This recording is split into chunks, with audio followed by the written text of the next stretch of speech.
melakukan pemeriksaan sputum. Selamat menyaksikan.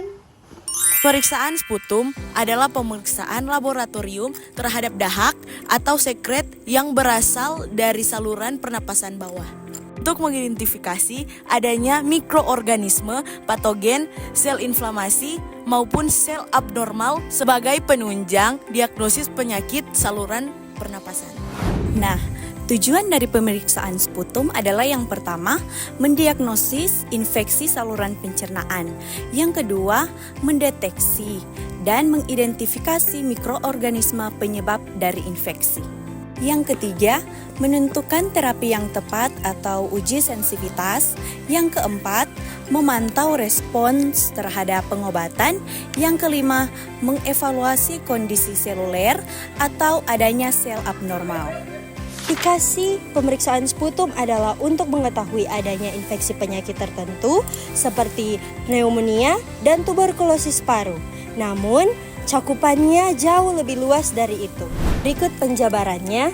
Yang pertama, tuberkulosis paru atau TB diindikasikan pada pasien dengan batuk lebih dari 2 minggu, keringat malam, penurunan berat badan, dan demam subfebris untuk mendeteksi Mycobacterium tuberculosis melalui pemeriksaan BTA.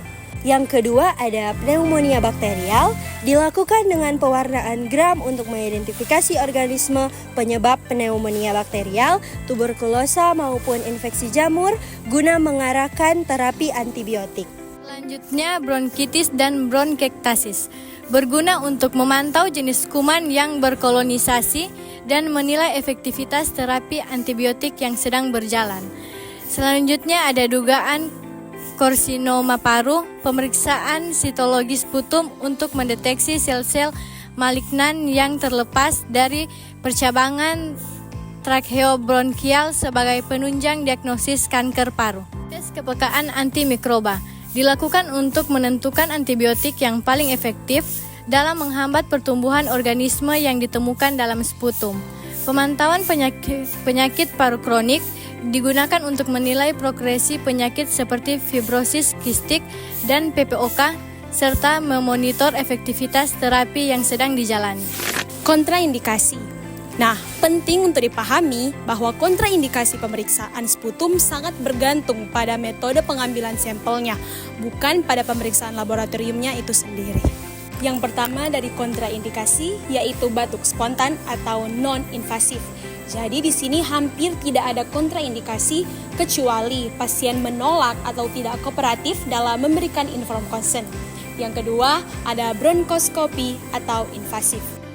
Hal ini tidak dilakukan jika pasien tidak memberikan informed consent, tidak kooperatif, riwayat infark miokard terbaru, gangguan koagulasi berat, hipoksia berat, hemodinamik tidak stabil, atau operator tidak berpengalaman.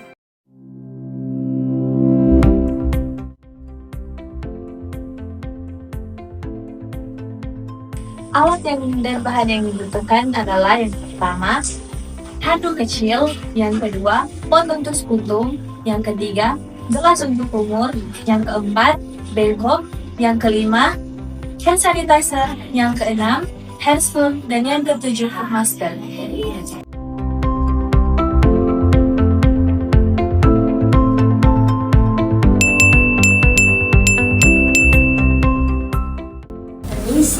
Selamat pagi Ibu, apakah benar ini dengan Ibu Arsilia? Ya benar, suster. Jadi perkenalkan, saya perawat Michelle yang bertugas pagi ini. Boleh saya lihat gelang pasiennya? Bisa Ibu sebutkan tanggal lahir Ibu? 1 Februari 2007. Bagaimana keadaannya Ibu hari ini? Masih batuk, suster. Oh iya, jadi saya di sini akan mengambil sampel dahak untuk pemeriksaan sputum. Namun sebelum itu, saya akan memberikan formulir persetujuan untuk Ibu tanda tangani jika Ibu bersedia. Apakah Ibu bersedia? Bersedia, suster. Jadi ini formulirnya. Nanti apakah Ibu bisa isi sendiri atau mungkin diwakilkan oleh keluarga? Oh, mungkin bisa diwakilkan oleh ibu saya, suster. Oh iya. Ibu, permisi boleh berpindah ke sebelah sini untuk tanda tangan. Yes.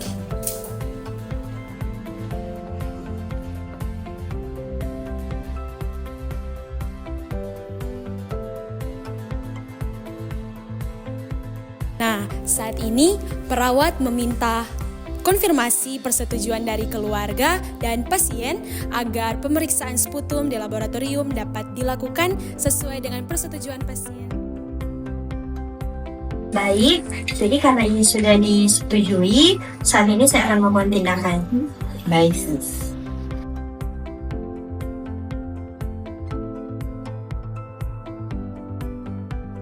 Setelah perawat mendapatkan persetujuan dari pasien dan keluarga, saat ini perawat akan menyiapkan diri.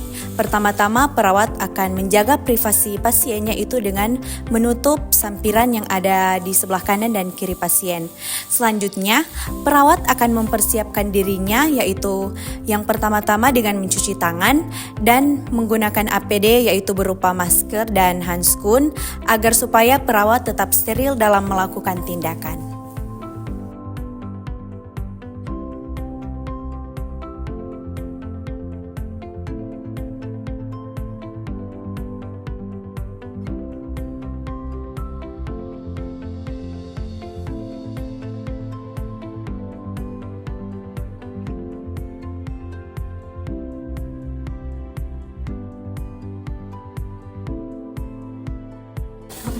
Permisi, Ibu, saat ini saya akan memakaikan handuk di bagian dada.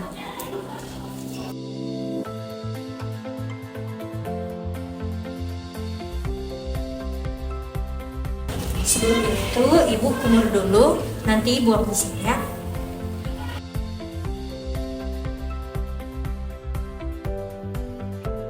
Baik, permisi, Ibu, sekarang saya akan mengambil sampelnya, yaitu dengan cara batuk efektif. Batuk efektif ini nanti Ibu tarik napas dalam-dalam lalu batuk dengan spontan, karena kami membutuhkan dahaknya bukan air liur. Ini bisa dipegang, nanti Ibu jangan pegang di bagian dalam seperti itu ya. Ibu boleh sekali lagi karena kami membutuhkan sampel yang lebih banyak.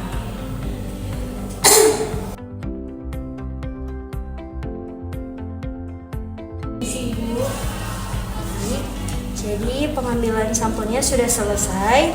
Nanti akan saya bawa ke laboratorium. Nanti hasilnya akan saya infokan. Terima kasih. Terima kasih, sis.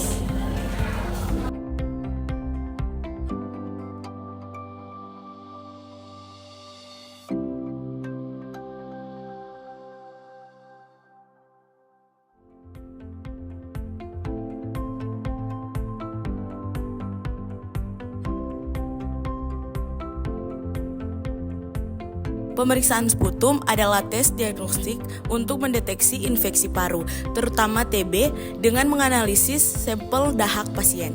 Hasilnya membantu dokter menentukan terapi antibiotik yang tepat. Pastikan pasien memahami cara mengumpulkan sputum dengan benar untuk hasil akurat dan mencegah kontaminasi. Terima kasih guys sudah menyaksikan Animo Lasal. Dadah.